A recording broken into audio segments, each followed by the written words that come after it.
Hello दोस्तों, स्वागत है आपका इस वीडियो में। आज हम लोग 2023 में जो भी स्टूडेंट 10th का एग्ज़ाम देने जा रहा है उसके लिए सारे वीवीआई क्वेश्चन का कलेक्शन ले आए हैं। और हम लोग इतिहास में आज भारत में राष्ट्रवाद चैप्टर स्टार्ट किए थे, जिसमें हम लोग आज तीसरा क्वेश्चन देखेंगे। और मैंने 2 अच्छे क्वेश्चन देख लिए थे जो बहुत ही इंपॉर्टेंट है, रॉलेट एक्ट और हमने चंपारण सत्याग्रह के बारे में जान लिए थे। यदि नहीं देखे होंगे तो हम वीडियो का लिंक दे देंगे डिस्क्रिप्शन में, आप वहाँ से देख सकते हैं। और आज हम लोग जानेंगे जलियांवाला बाग हत्याकांड के बारे में।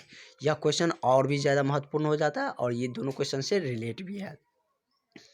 अगर इतिहास में, जैसे कि आपको 40 मार्क का इतिहास में पूछे जाते हैं, तो इतिहास में यदि सबसे ज़्यादा किसी टॉपिक से, किसी अध्याय से पूछा जाता है तो वह इसी अध्याय से पूछा जाता है, भारत में राज। तो इसमें क्वेश्चन सारे अच्छे अच्छे क्वेश्चन हैं, इसलिए हमने पहले स्टार्ट किए हैं ताकि आप इसे अच्छे से रिवाइज करिए और अच्छे से माइंड में सेटअप करके रखें। तो चलिए हम लोग स्टार्ट करते हैं, देखते हैं।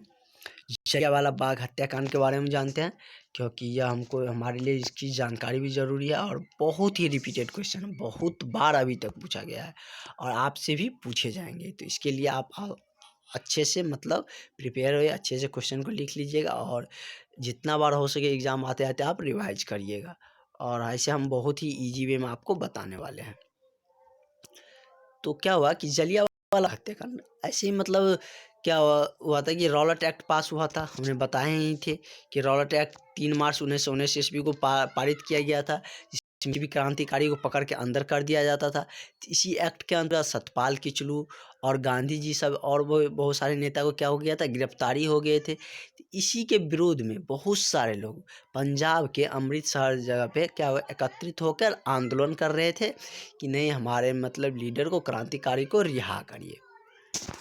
तो चलिए जानते हैं मेनली अब इसका फैक्ट क्या है।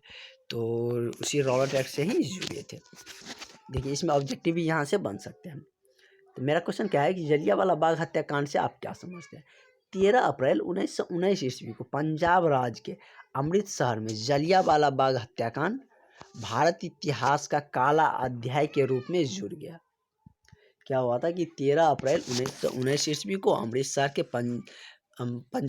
पंजाब राज्य के अमृतसर में क्या हुआ था, जलियांवाला बाग हत्याकांड एक भारत के इतिहास में काला अध्याय के रूप में जुड़ गया, क्योंकि इसमें बहुत सारे क्रांतिकारी मारे गए थे, बहुत सारे लोग मारे गए थे।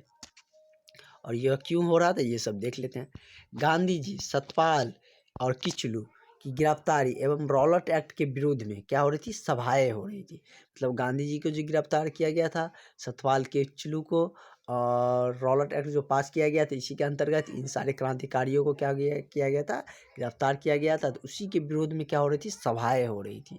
वहाँ के सैन्य अधिकारी, जो वहाँ के जो सेना के जैसे अधिकारी होते हैं ना, अभी क्या होते हैं, जनरल होते हैं, मेयर होते हैं, तो इसी तरह उस तरह मतलब अंग्रेजी सेना के क्या थे, सैन्य अधिकारी कौन थे, जनरल डायर थे। कौन थे, तो जनरल डायर। तो वो सभा को क्या कहा कि यह असंवैधानिक है, मतलब यह नियम के विरुद्ध है और इसे असंवैधानिक करार दिया और सिपाहियों को क्या कहा कि गोली चलाने का आदेश दिया। अब बहुत सारे लोग सभा में बैठे थे, बैठ के आंदोलन कर रहे थे, मतलब शांतिपूर्ण तरीके से आंदोलन कर रहे थे, जैसे होते हैं ना नाराबाजी कि मतलब इसको रिहा करिए, रॉलेट एक्ट वापस लीजिए, गांधी जी को रिहा करिए, सतपाल किचलू को रिहा करिए। तो वो सब बेचारे के पास तो कुछ हथियार था नहीं। इधर से मतलब सेना आए और जनरल डायर ने कहा कि ये सब मतलब हमारे संविधान के विरुद्ध में है, और सिपाहियों को क्या कहा कि गोली चलाने का आदेश दे दिया और सारे लोग निहत्थे थे, जो भी क्रांतिकारी मतलब बैठे थे प्रदर्शन में। इस हत्याकांड में सैकड़ों लोग मारे गए, बहुत सारे लोग, बहुत को तो डाटा ही नहीं मिल पाया था। सैकड़ों लोग लगभग मारे गए थे, बहुत सारे लोग कुआं में गिरकर मर गए थे। हजारों लोग क्या हुए थे, घायल हुए थे, जिसमें से भी बहुत लोग घायल में से भी मारे गए थे, मर गए थे। तो इसमें मतलब इसीलिए इस दिन को हम भारत इतिहास में क्या काला दिन के नाम से भी जाना जाता है। और इसे क्या कहा था, दीनबंधु साहब ने इस हत्याकांड को जानबूझकर की गई क्रूर हत्या कहा था। मतलब दीनबंधु साहब ने कहा था कि यह अंग्रेजों के द्वारा जानबूझकर की गई यह हत्याकांड है और इसके बाद क्या हुआ था कि क्रांतिकारी मतलब हमारे देश के जितने भी लोग थे सभी में देश के प्रति क्या हुआ था कि आज़ादी की भावना आने लगी कि नहीं, अब हमको आज़ाद अंग्रेज़ों से होना ही होना है।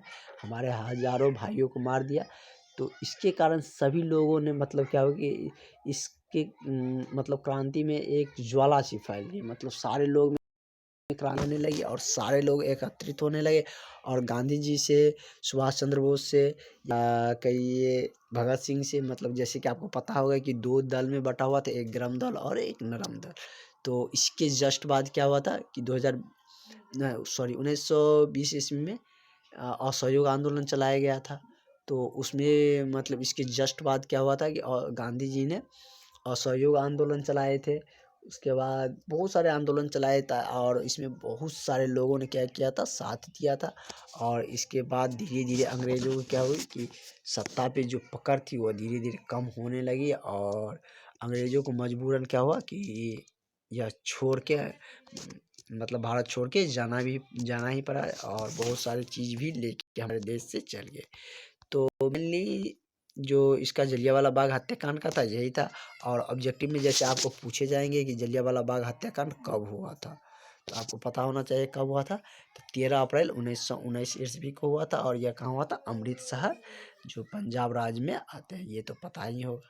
तो ये क्वेश्चन मतलब ऑब्जेक्टिव में बहुत बार पूछा जाता है और पूछे भी गए हैं, तो इसे इस पॉइंट को भी याद रखिए। और नेक्स्ट हम लोग देखेंगे मेरठ षड्यंत्र और डांडी मार्च। डांडी मार्च तो बहुत ही अच्छा क्वेश्चन है, तो डांडी मार्च के बारे में भी जानेंगे।